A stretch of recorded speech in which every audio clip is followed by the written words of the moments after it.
5-6 مہینے سے اس کرنسی کے بارے میں معلومات حاصل کرنے کی کوشش کرتا رہا ہوں، کس طرح پیدا ہوئی اور کس طرح اس میں تقوّم پیدا ہوا، کس طرح لوگوں نے معاملات کرنے شروع کیے۔ اس کی صحیح معرفت اور اس کی صحیح حقیقت جاننے کے لیے بہت ہی پیچیدہ کمپیوٹر سائنس کی بھی ضرورت ہے اور ریاضی کی بھی ضرورت ہے، اس کے بغیر وہ اس کی حقیقت واضح نہیں ہوتی۔ لیکن جو اب تک دیکھا اور سمجھا ہے اس کے لحاظ سے اس کی کوئی وجہ نظر نہیں آتی کہ اس کو شرعاً اس کو کرنسی قرار دیا جائے۔ وہ محض ایک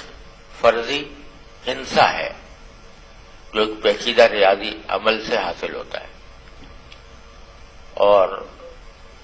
شروع میں جب کسی نے وہ پیدا کیا تھا وہ ہنسا ہے، وہ ہنسا اس کو دریافت کرنے کے لیے ایک پیچیدہ ریاضی عمل سے گزرنا پڑتا تھا، وہ کیا، اس کے نتیجے میں وہ پیدا ہوا۔ شروع میں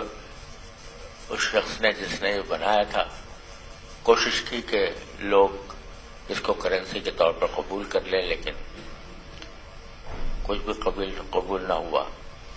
لوگوں نے اس کی کوئی قیمت نہیں کی۔ آخرکار رفتہ رفتہ اس کے اندر اس نے اس کی قیمت مقرر کر دی، ڈالر کا کوئی حصہ مقرر کر دیا کہ اس پر مجھ سے کوئی خریدنا چاہے تو خرید لے۔ اس میں بھی غالباً کسی نے نہیں خریدا۔ پھر آخرکار اس کو کرنسی بنانے کے لیے